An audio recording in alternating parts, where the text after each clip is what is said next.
Okay, so we're going to be talking about 4 of our favorite places to go within a 2 to 3 hour drive of Athens. So I'm going to be speaking about Gibbs Gardens, which is a wonderful spot. Then Sandy Ellis is going to tell us about Calloway Gardens, a little further south below Atlanta. And then Beth Thompson is going to slip us over the border into North Carolina and tell us about one of her favorite spots, Whiteside Mountain. And then Judy is going to wrap things up talking about Berry College, where she described they had a nice photo walk last week. Okay, so Gibbs Gardens is a spot that I first learned about from the Georgia Nature Photography Association. This is a real gem that photographers in the state just love to go through, and it's just a really wonderful location. So it's located about an hour 45 minutes on a good day west of Atlanta, but it's a pretty little drive. You're going up to Gainesville, going across Lake Lanier, and then kind of going on kind of low country roads all the way up there. So it's a very pleasant drive. You don't have to deal with the Atlanta traffic, and it's a nice trip. So it's located in Ball Ground, Georgia. It's pretty much about the only thing there. There's not much going on, very good signage when you get up there, and it's about 75 miles away. So it's really a neat place. There's 220 acres of botanical gardens that was started just in 1980 by Jim Gibbs, who ran one of the most successful landscaping companies in Atlanta for about 40 years. So this was always his dream. He came from a whole line of botanical garden folks. He brought a lot. They started off the garden with bringing in 20 to 30-year-old trees and plants and like French countryside, stonework and statuary. So it just started in the 80s, but it's got this beautiful look of a really mature, long-lived European-style garden. So that's really kind of a neat thing about it. And they offer some nice tours, and the family's still around, and they still use the mansion house there, but it's really turned over into a dedicated botanical park. So he's set it up with 24 ponds, 32 little bridge crossings, and 19 waterfalls. It's really just densely located, densely packed with just beautiful little spots. There are 16 gardens in all, particularly highlighting 3 really beautiful managed gardens in the Manor House, a Japanese garden, and then this water lily gardens is one of my favorites there. A nice thing that I mentioned heard about this from GNPA, it's a very photo-friendly place. So they're fine with you bringing in tripods and monopods, and a lot of groups of photographers come in. They regularly hold photo contests where they'll bring in people, they'll buy people's photographs for artwork. So they really enjoy photographers being there. There's really unlike the Zoo Atlanta and other places, they don't restrict your ability to sell work that you photograph there. The only no's are they don't want people setting up big stage senior portraits and weddings and bringing out lighting and reflectors. So things that would really kind of impact other people's visits. So that's, as long as you stay away from that kind of big equipment, stick with your camera gear, you're in good shape. So logistics, it's $20 admission for adults and then $18 for seniors and $10 for kids, and they also offer season pass. And it's 9 to 5, Tuesday through Sunday in the spring and early summer, and then Wednesday to Sunday in the later summer up till December, and then they shut down in December and then open back up in March. There's really not a whole lot going on at that time of year, so they really kind of open up for their big daffodil festival right in March. There's free parking on site. You can't bring in your own food, but they have a nice little decent cafe with little cafe sandwiches and nice things that aren't too expensive. And there's restrooms in the main the main welcome center and the Manor House pool area, so you can get to facilities. And it's very walkable. It's just all kind of interconnected paths. It's not that huge, not huge elevations. Very well maintained paths. But if you do want to get around and see some more of the park more promptly, they do sell tram tickets where they basically haul folks around, and you can just hop on and hop off. So that's a nice way if you really want to cover it well.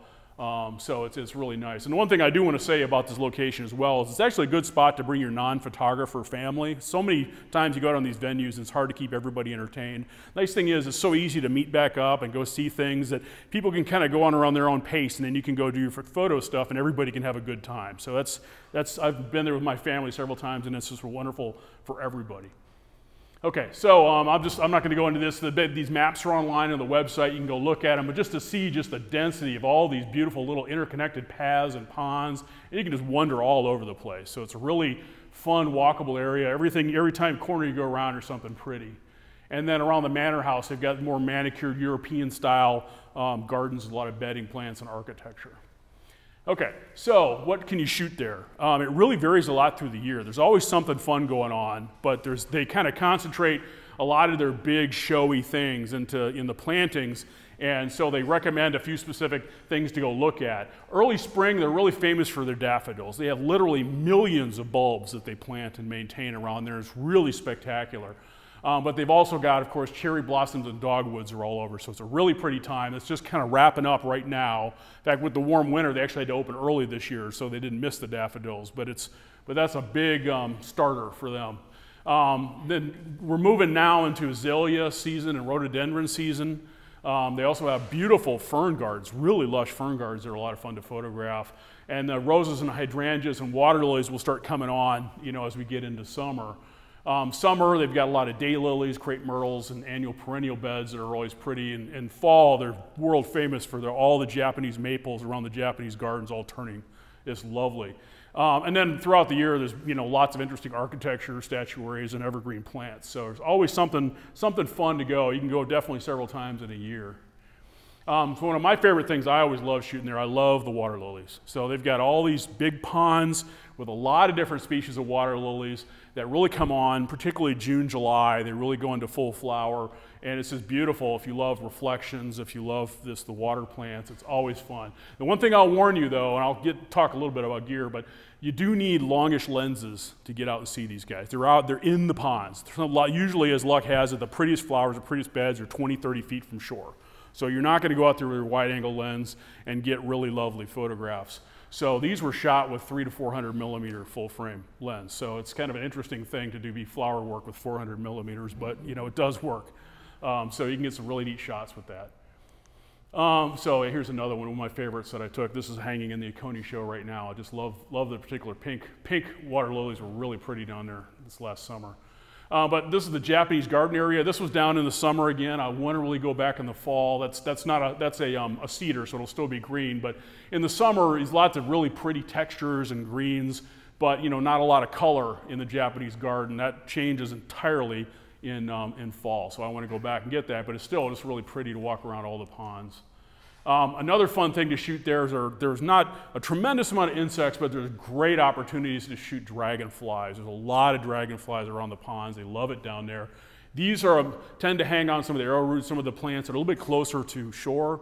So these were shot. You can get in there with a long macro lens or with a close focusing telephoto, and you can have a lot of fun chasing dragonflies around.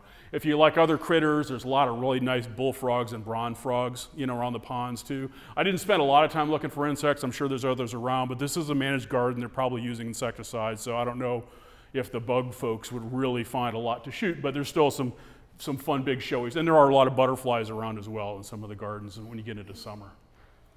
I said another thing is just a lot of fun statuaries. He had these beautiful bronzes made of his grandkids, and they're just really fun and whimsical. I enjoy shooting those.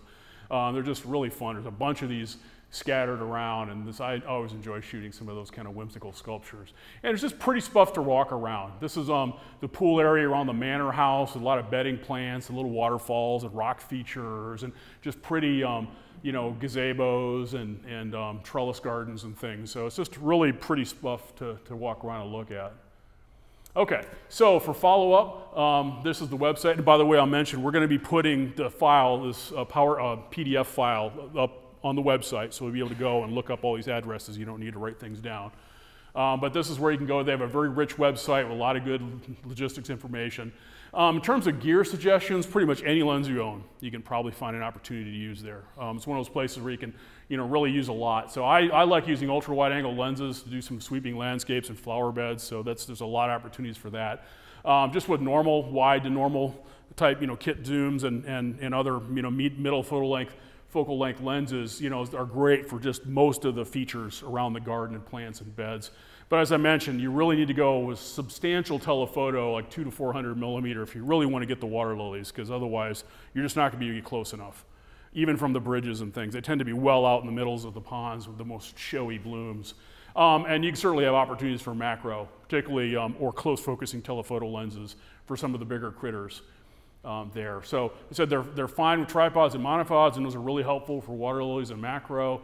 And there's a lot of water, a lot of wet leaves, a lot of things around. I highly recommend a polarizer. So I end up using a polarizer on a significant amount of shots, so that's a really good thing to have. And although you can't bring in food, they do let you bring in water bottles, and that's just a lot of walking, so that's a good thing to bring. So. Okay.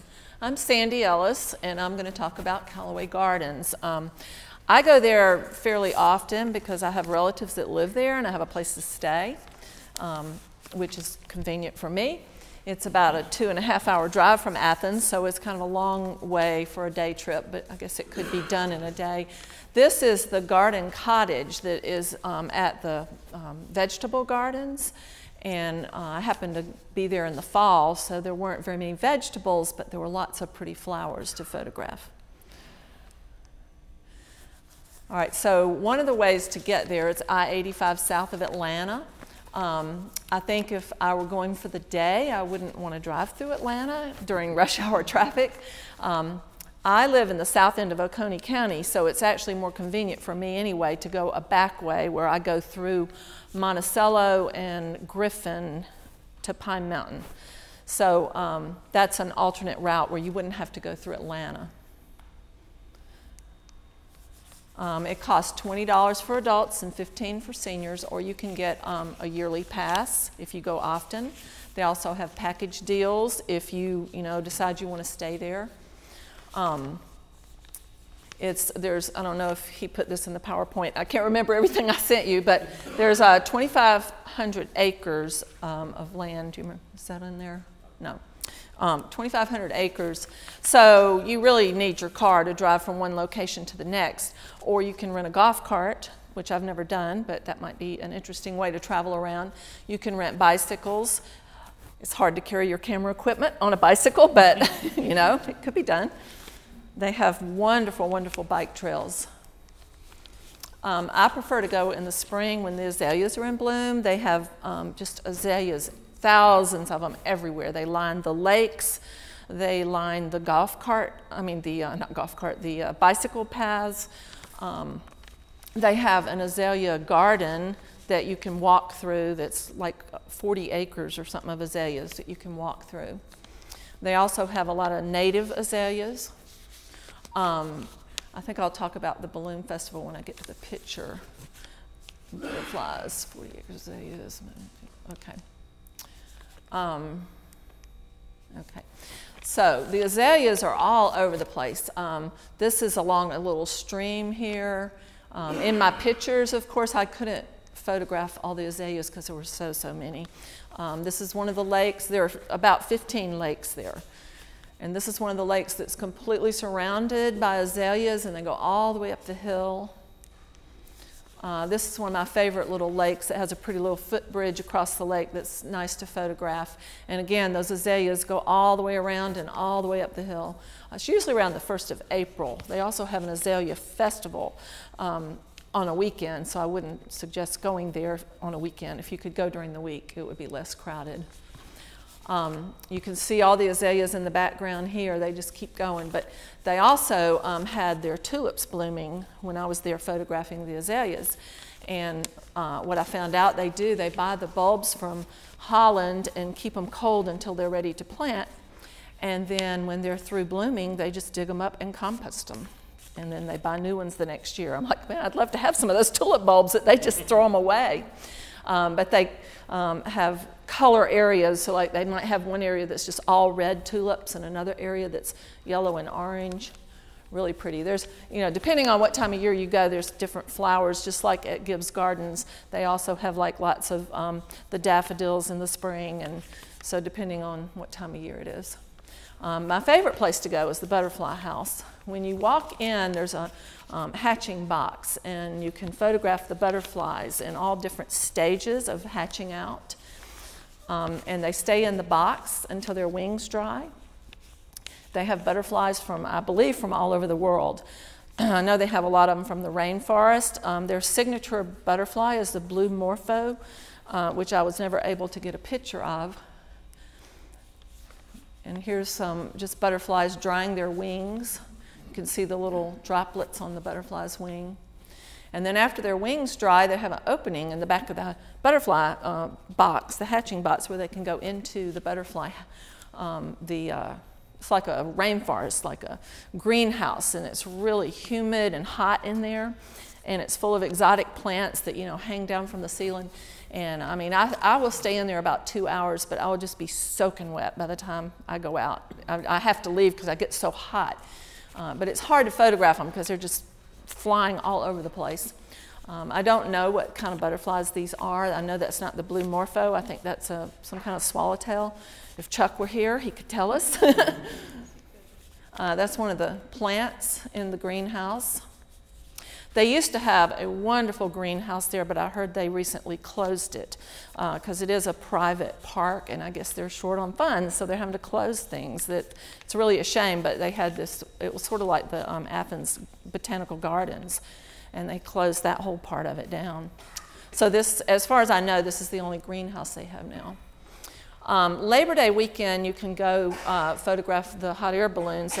It's called the Sky High Balloon Festival. On Friday and Saturday night, they line the lake with hot air balloons, probably 30 or 40 balloons, and they do what they call a balloon glow, and they burn the burners like every 10 minutes or so you can photograph them, and then they turn them off for a while, and then they burn them again.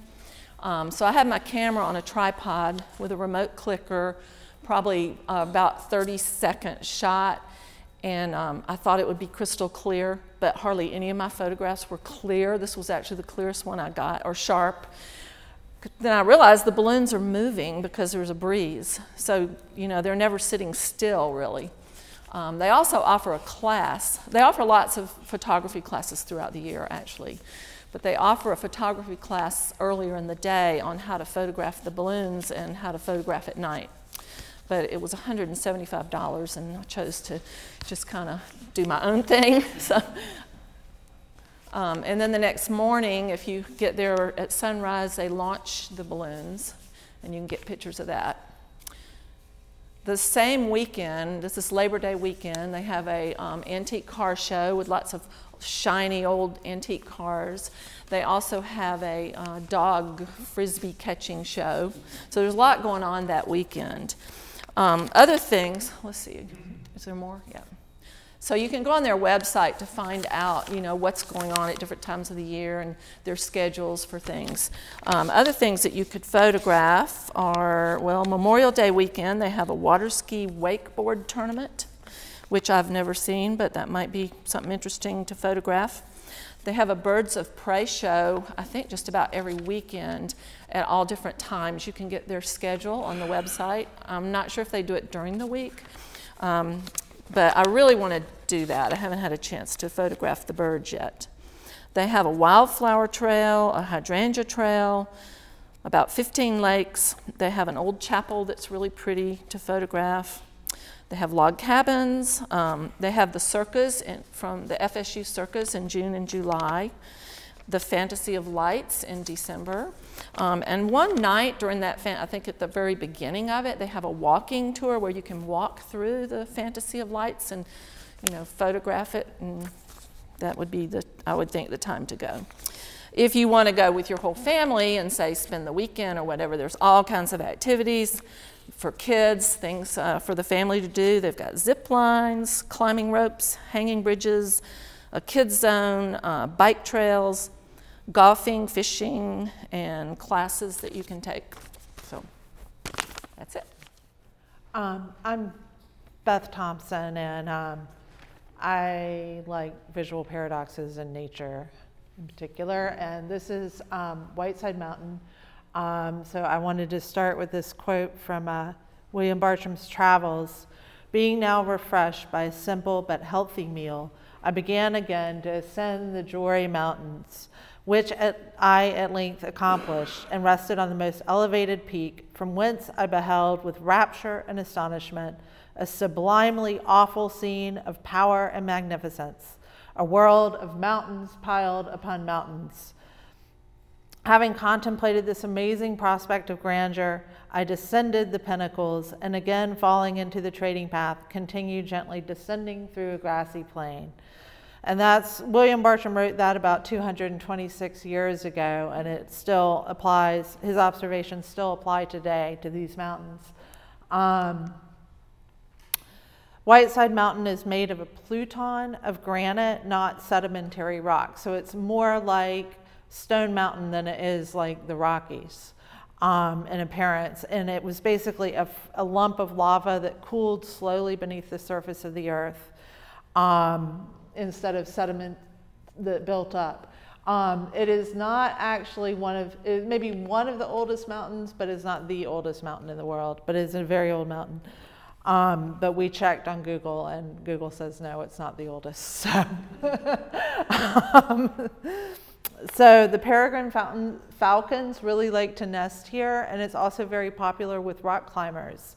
So if you're a rock climber, you have to check the peregrine falcon nesting seasons, but to do photography, you can do that at any time. So we're in luck. So it's about 2.5 miles north of Athens, and it's over the border in North Carolina. You would take 441 up from Athens, just outside of Dillard. You hang a right. I get those things confused. You go right onto North Carolina 106 Dillard Road. That gas station on the corner has good restrooms, but the best gas prices are in Commerce. So I recommend filling up in Commerce. When you reach the light in Highlands, turn right. Then you want to take a left on North Carolina 64 in downtown Highlands. And there's a straightaway on Highway 64 that has a sharp left turn, or left curve at the end of it. And you want to hang a right just before that left curve. And that's Whiteside Mountain Road. And you just follow the Whiteside Mountain Road to the end, or up to the trailhead parking lot. Parking is only a couple of dollars.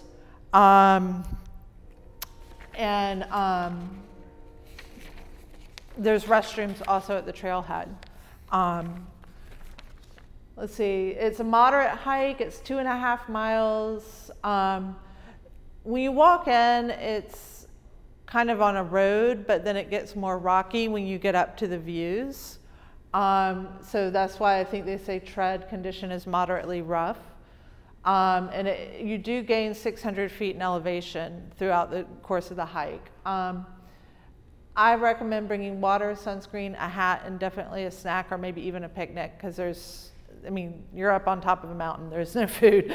So weather you want to check before you come. I was going to go up there early spring, and it was snowing in Highlands, although fine and sunny in Athens. So there can be a dramatic difference in weather.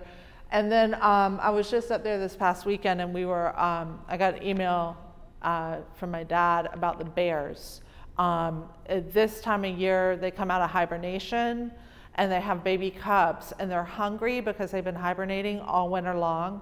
So you want to be mindful of your surroundings all year round about the bears, but in particular at this time of year. So things I like to photograph, like there's red oak, like this one, growing right kind of on the edge of the path with these dramatic overlooks. So I like to look out and kind of frame the oak against the mountains. I like to look up. Again, the trees that's in the summertime, also a red oak, I believe. And I like to photograph that granite pluton that the mountain's made out of. And the lichen is really interesting. It looks like almost like Spanish moss. And there's 3 types. This is foliose lichen. And then just summer clouds over the mountains are kind of magnificent too. And then you have the granite that kind of sparkles. The mica and the granite, you can get this kind of sparkly effect. So y'all may be wondering about the bear shadow, if you know this area at all. And I don't like to photograph it because that sharp left curve, You basically have to park your car in what isn't really a car parking space and then walk into this sharp left curve at the end of a 55-mile-per-hour straightaway to photograph the bear shadow. It's called Roads Overlook. But at the right time of year, fall and very early in the spring, you can go hike Whiteside Mountain, come down the mountain, and photograph this about 5:30 in the evening. And this one was taken a little bit late. This was in November, so the bear was a little elongated. But in October, it looks so much like a bear. It's unbelievable. But you can't see it driving by because if it's a good day, there's like people and cars and tripods. It's gonna be crazy. It's like an event. So anyway, it has to be totally clear and sunny to photograph the bear shadow. If it's even a little bit hazy, it's obscured. And overcast, obviously, it has to be a crisp, sharp shadows. But if you go to this romanticasheville.com, Cashier's Bear Shadow or Shadow Bear website, you can find out the exact dates that it appears and what time of day it appears. And additional information is the Best Hikes website has information in the address to access the parking lot and all that. Well, my name is Judy Glenn, and I'm sharing with you tonight about Berry College. Not the college itself, but the wildlife that you can find there. And the one thing that I want you to take away from what I'm going to share with you this evening is to talk to people about photography. Any person that you see, talk to them, because I would have not ever known about Berry College had it not been for a guy named Danny Young. He spoke here a while, and he goes, "Hey, have you ever shot at Berry College?" And he just kept telling me one thing to another, and all these places I've never been. And then once I got there, I met this wonderful lady named Gina. Well, actually, I got in touch with her before. She's actually did a self-published book of the eagles. She's photographed them so much.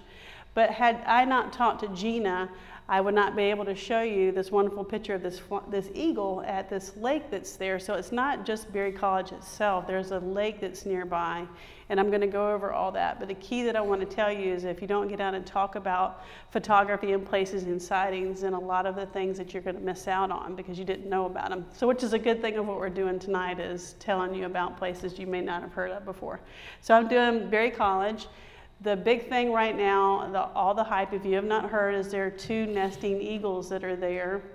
And this is, they call the eagles by numbers. This is B8 and B9.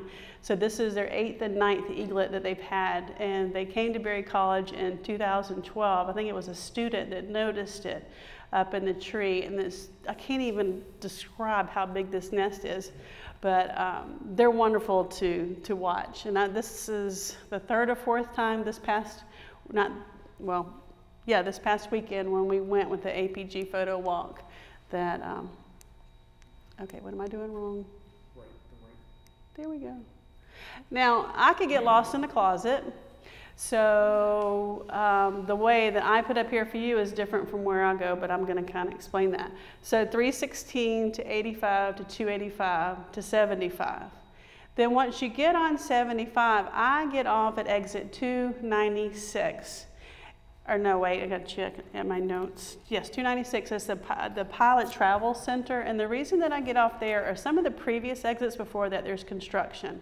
And when I came back, I got lost. And then I was trying to listen to Siri. She was trying to tell me where to go, and it was not good.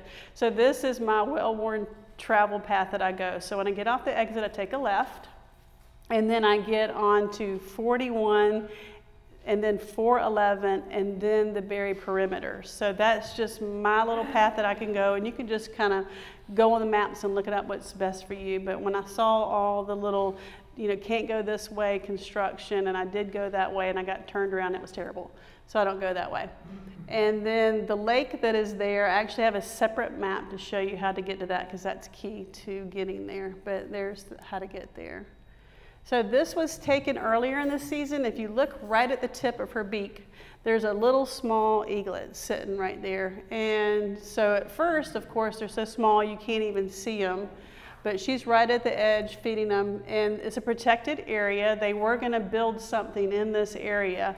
And what they decided to do, since they saw the eagles come, they decided to build that somewhere else. It's fenced off. They have chairs there for you to sit and look. The equipment that I would tell you to bring, of course, is your longest lens, because this is, I think this was shot with a 400 with a 1.4 teleconverter. Of course, it's cropped in Lightroom, but you want to bring your longest lens that you can. And talking to Gina, this lady, she showed me that this is Mawberry, her favorite perch. And there's certain times of the day that she goes there. Now she'll start over at the lake, and we'll talk about that. You want to be there at sunrise. I've been there 3 different sunrises twice. She was in a tree right at daybreak. This last time when Angie and I went, and Katie, she flew past us right when we were getting out of the car. And so anyway, so you want to be there at sunrise. So that's what, it usually takes me 2 hours, 15 minutes. My typical thing is right when I get into Berry and room, and instead of going right to go to Berry College, I'll go left. I treat myself to Krispy Kreme donuts in the morning and a thing of milk. That's where you want to go to the restroom. The restrooms are very infrequent, so there's not one at the lake. So you want to go to someplace, go to the restroom. Then I go to the lake first. Now the thing about going to the lake first, even though you'll probably get the eagle, is you're going to miss out on all the deer. And we're going to talk about that in just a minute. But the deer are abundant. At one picture that I took the time before last, I saw 50 deer in my picture. We were trying to count them. But this is her perch. Now she usually like twice a day is on here. The time that I could pretty much, I want to say guarantee, but guarantee that she'll be there is late afternoon, like 4 o'clock-ish. And the lighting is horrible in the morning against the nest because the sun's directly behind it. So your best lighting altogether is afternoon for the eagles. Then the architecture out there is amazing. This reflecting pool is, and I'll show you a little bit on the maps. This is at number 7. And to the right, that's actually a dorm. That's why you see a bunch of bicycles outside. And this is one of mine that got shared on Instagram quite a bit. This is a baby deer. She does not have her spots anymore. The time that I was told to go to Berry is May, but when I did my research and looked at most of the photographs I saw that were on Instagram for baby fawns were in June and July. But Gina did tell me there's some there in May. This was taken in September, and they'll go bed down in these big fields that are out there, and it's just amazing watching them. So you come in, let's see if I can get the thing to work. It's up there, it's just down. Oh gosh, okay, can you see the thing where I'm wiggling it around? You'll come in right here, and then, hold on. The first, you have a gate, and they'll have to scan your driver's license when you get there, but after you scan that and you come in, right over here is the athletic facility, and then the tree basically almost right here is where she is. And then if you want to do the deer, as soon as you get there, they're everywhere. They're all over the road. But at this next roundabout right here, the reflecting pool is right here at 7, what I showed you with the architecture. But all along in here, deer are just everywhere. It's amazing. This is their main campus. Then I'll show you in a few minutes their other side of the campus. But they have an old mill there. I wasn't planning on showing this to anybody, so anyway. But I needed it for a presentation to show you. But they run this at homecoming, and they grind corn. And when we were there for our field trip this past weekend, for whatever reason, I think it's because it was Easter weekend, they had it closed off, so we were not able to go. But it's a neat little place there too. Then last time I was there by myself, and I noticed a bunch of bird boxes in an open field. Possum's Trot is definitely a place that you want to visit. I'll show you that on the map. But there were a bunch of bluebird boxes. But what was happening is there were 2 sets of tree swallows that were wanting the same bird box. that the bluebirds were, so it was a constant fight to see who was going to get it. So I sat in a field on a little pop-up chair, and I just watched these swallows come in, and then I was just trying to focus on them right before they got to the box. So there's a lot of neat things. This one is really cool. Like I said, this is what I miss now because I'm trying to get the eagles, but at sunrise, there's a certain place on campus that you can take a tin can, you can put some corn in it, and you can shake it, and guess what happens? The deer come to you. And they've been trained to do that. I was told that someone that used to work there trained these deer to do that. And I forgot the gentleman's name that let us come and do this, but you come there and you shake the can, and there are all these deer that come. And so I sat down in the parking lot, shot up into the light coming in. But the last time that I went with, I was telling you, Danny, we met there, and we didn't even have to shake the can. And then there's one deer coming up, getting ready to have a feeder. Okay, so this is the mountain campus. So you're going to come in down here at the bottom, right by the blue. That's where you're going to come in from the main campus. So Possum's Trot is that first left. You see it all the way down here. That's Possum's Trot. It's a dirt road. And usually if it's early in the mornings, you're going to find deer close to the road. The later you go in the day, the further they're away from the road. So it's kind of a gamble what you really want to shoot for the day. But I wanted the girls to be able to shoot the eagles, so that was our precedent for that day.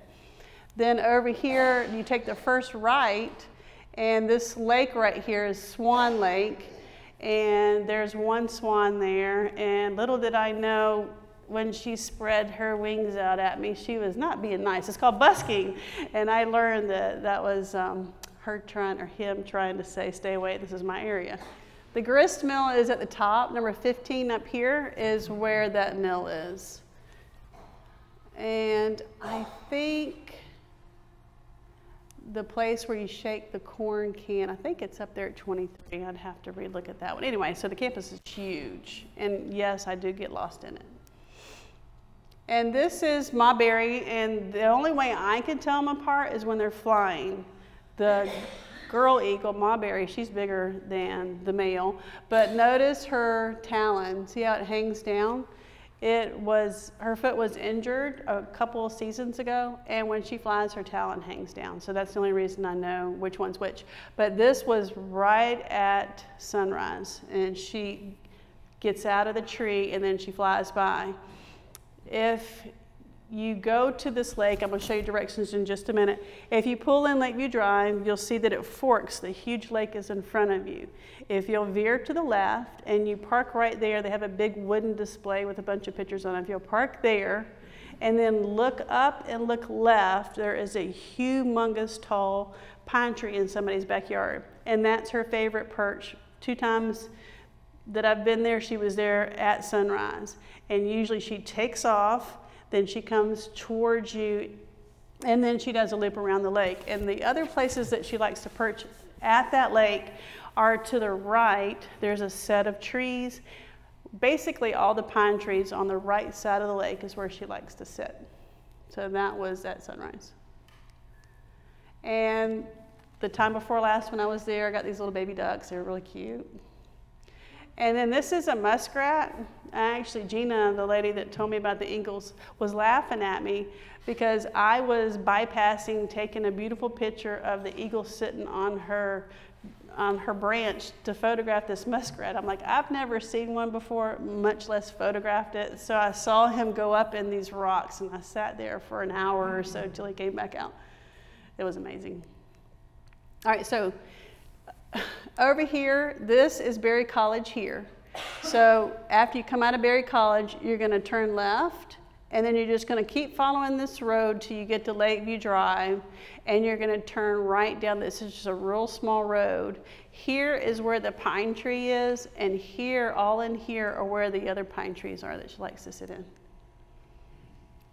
It's 2 hours, 15 minutes. Like I said, if you leave her in the morning, before sunrise, you do have to go through Atlanta traffic. What I do not like is coming home through Atlanta traffic. Last time it was good for us.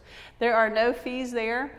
There is a bathroom at where the eagle nest is. There's a bathroom there at the Cage Athletic Facility, and they're super sweet and nice and let you go in and use their facilities. And their website is there. They do have 2 live webcams, and I'll talk a little bit about it now because I have a picture that were put up by Georgia Power. They actually installed them and donated their time and the truck to get it up and get it out there. And there's 2 going right now. So if you Google Berry College Eagles, you can see the live cam, and I would show it to you right now, but it's dark outside. They do have an infrared light on it, which does not interfere with the birds, and then you'd be able to see them, but anyway. And then they do have a very, very active Facebook page. And then I'm sure you can see Gina's work on there if you go.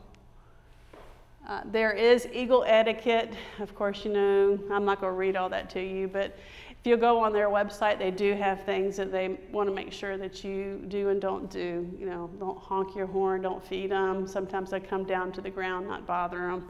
But that's on their website. And then this was taken last week. It was just a screen grab. This is how big they are now.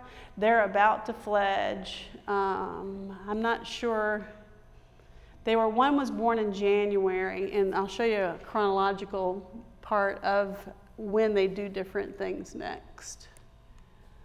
So over here, you'll see when they're courtship and mating. You see the October through December. Then you see when they're actually laying the eggs, when they've hatched, the incubation period.